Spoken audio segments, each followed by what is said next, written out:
The Toronto Maple Leafs are set to have a milestone season with many records ready to be broken. Plus, Linus Ullmark still hasn't signed an extension in Ottawa, and we're going to break all this down for you coming up on this episode of Hat Trick HQ. But before we get into it, we got to say we're on the road for 5,000 subscribers here before the end of the summer. So if you're enjoying this daily NHL content, make sure you're down below and hit that subscribe button so you don't miss out on anything we're talking about here on the channel. But with that said, let's jump right into the first topic of the video today, which is no extension for Ullmark. And yes, once Ullmark became an Ottawa Senator, a lot of people did expect for him to sign an extension immediately, but we haven't seen that yet. And there has been a report come out from TSN stating that we may not see one quite yet. And as we take a look at it here from Frankie Corrado from TSN analyst, he said on the Jay Onrait show, he was asked about the delay in getting Ullmark signed. He said, "I'm sure it's a little bit of a game of chicken between the two, but I think with this one, it's almost like you want to wait and see how things go before both sides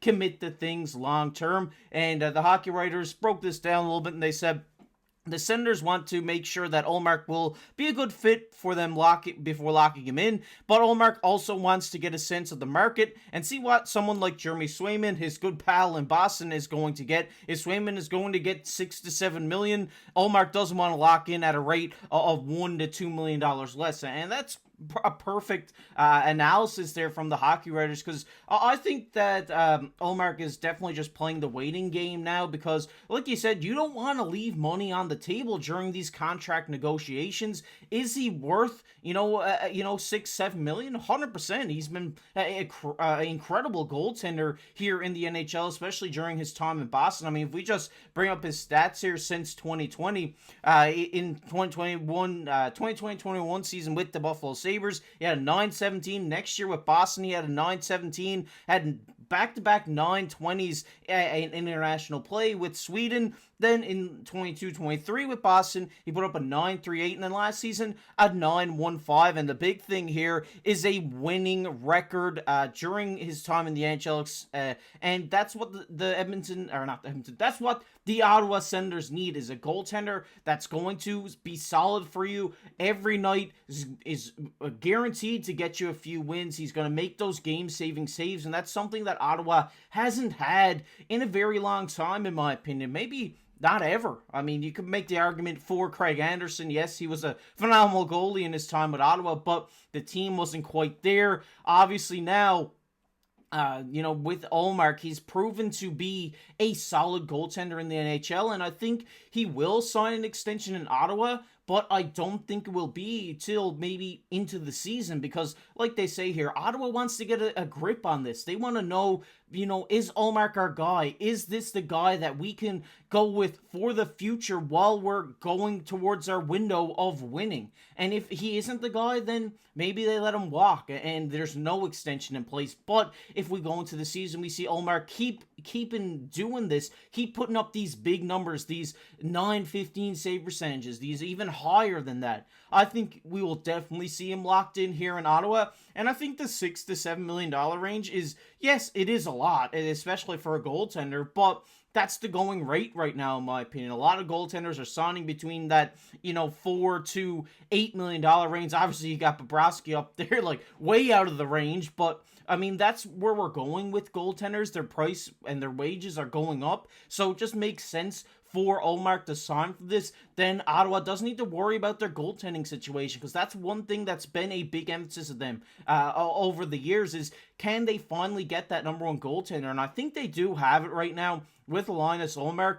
and I would really like to see him sign an extension here, because I want to see Ottawa come up and get into the playoffs. I really do, and I think doing this with Ullmark in the cage is definitely the best option. And, like you said, you don't want to see Ullmark sign for $4 million. Obviously, if you're an Ottawa fan, you do, because that saves you money. But on his side, if he signs for $4 million for however many years, $4 million AAV, and then someone else the same caliber of him is getting, $7 every year, then, he's left money on the table there, left $2 to $3 million on the table. So, obviously, he wants to get as much money as he can, but also help this Ottawa team get into winning form, and that's what I really hope that Ullmark's going to do here. Now, I want to hear your guys' thoughts down below in the comment section. What are your thoughts? What do you think Ullmark's going to go for? When do you think this extension is going to sign? Let me know down below in the comment section. We're going to get into the second topic of the video today, which is milestone season ahead for the Leafs. And yes, last year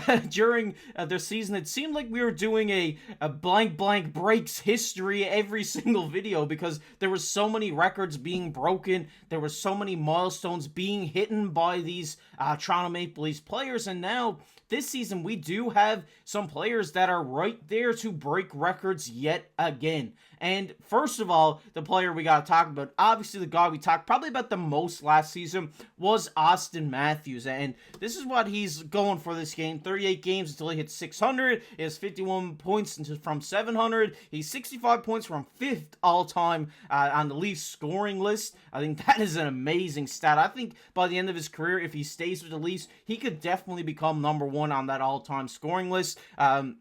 He has 32 goals away from 400 in his NHL career, and he's only 53 goals from the Leafs' all-time leading goal scorer. And these are some big things coming up for Auston Matthews this season. Obviously, being 53 goals away from being the top goal scorer in Leafs history is big. And do I think he's going to get there? 100%. I think we definitely see 53 goals at Auston Matthews this year. I would even go as far as saying he gets 60 again. I think he's just in phenomenal form right now.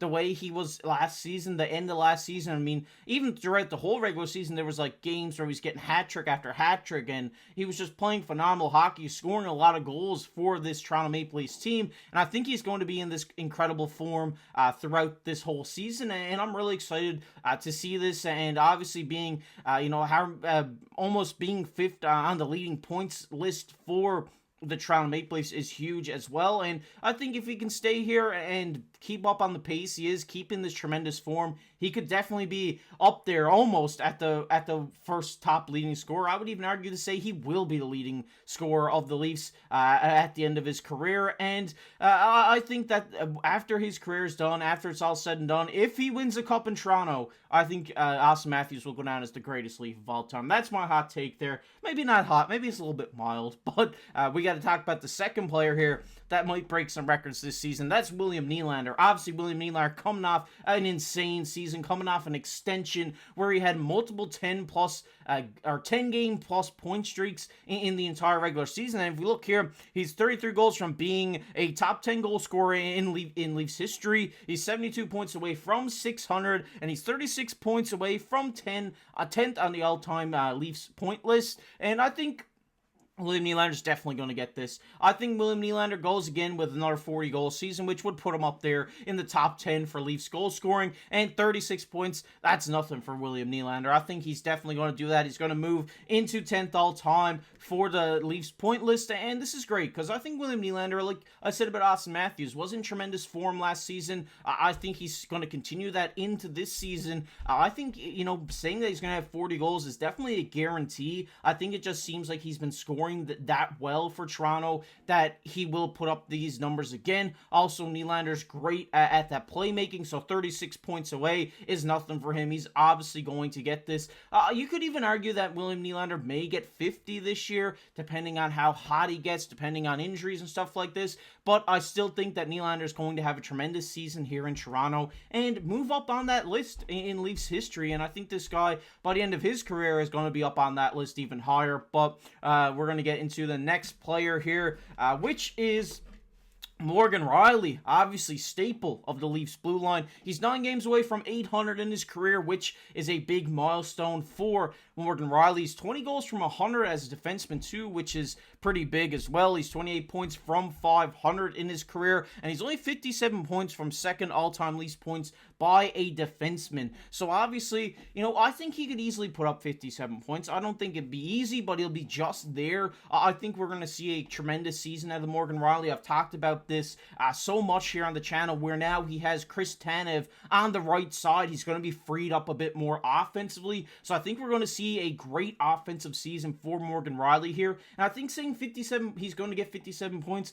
isn't, a hot take. I think this is just something that we will see now that he's freed up a bit more offensively. Obviously, we have OEL as well, who will be playing probably second pairing, who will be an offensive guy as well. But I think 57 points for Morgan Rielly is definitely something that we could see, and that would be really great to see him move up in the second for all-time points by defenseman in Leafs history. That'd be really cool to see. But really hyped for Morgan Rielly this season. I think we're going to see a different Morgan Rielly than we've ever seen in Toronto now that he's going to be freed up a bit. But we're going to get into the last player we're going to talk about here today, which is new addition, OEL, Oliver Ekman-Larsson. He's only 18 games from 1,000. That is a big milestone for a defenseman, especially with defensemen dealing with so many injuries around the league, that he in his whole career is now about to breach that 1,000 career game. Obviously, he's 29 points from 500 as well, but the big thing to talk about here is OEL and how he's been so good, and how he's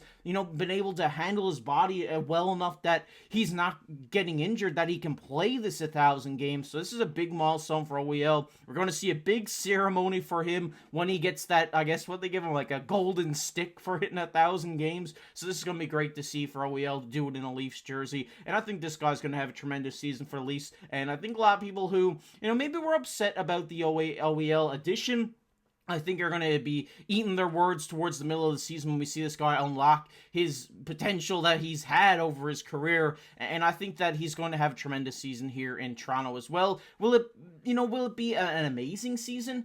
Maybe. I think he's going to be solid back there. I think he's going to kind of fly under the radar for a bit, but once he gets a handle on that power play unit, I think that's when we're really going to start to talk about OEL. But those are some records that the Leafs are potentially going to break, and probably are going to break throughout this season. So we had to tee that up for you guys. I'm going to talk down below in the comment section. I want to hear, what do you think about Austin Matthews? Do you think he's going to end his career as the greatest Leaf of all time? I'd love to hear that from you guys down below in the comment section. But we're going to get everybody's favorite topic here on the channel, which is comment of the day. And the comment of the day today goes to Jimmy. Jimmy says that Tavares signing as the biggest mistake that Dubas made in Toronto. A great player, but $11 million AAV was too much, and like Dubas said, it lifted the ceiling on everyone else, and it has been handcuffing the Leafs ever since. And I thought this was a very fair take, because obviously, Dubas admitted to his mistake, like we talked about in that video, but like Jimmy said, he said, raising that ceiling of cap up really handcuffed the Leafs, because now we're seeing all these players like William Nylander, Austin Matthews, and Mitch Marner this season going to be looking after that $11 million range. And, it's like you said, it's handcuffed the league, it's handcuffed the Leafs ever since that Dubas made the decision to raise the ceiling of cap. And, a lot of teams are struggling with that, and especially the Toronto Maple Leafs. But I really appreciate your comment, Jimmy. I really added some great insight into that video. And if you guys enjoyed this video, make sure down below, hit that like button. Helps push these videos out to all the NHL fans here on YouTube. Also, comment on the video. You might be featured on the next comment of the day, just like our buddy Jimmy here today. Also, subscribe to the channel. Like I said, we're on the road for 5,000 subscribers, and we'd really appreciate it if you're not subscribed already to go down below and hit that subscribe button. And if you want to check out a video we did the other day, it'll be popping up on your screen right now. But as always, I've been your host, KC. Keep your stick on the ice.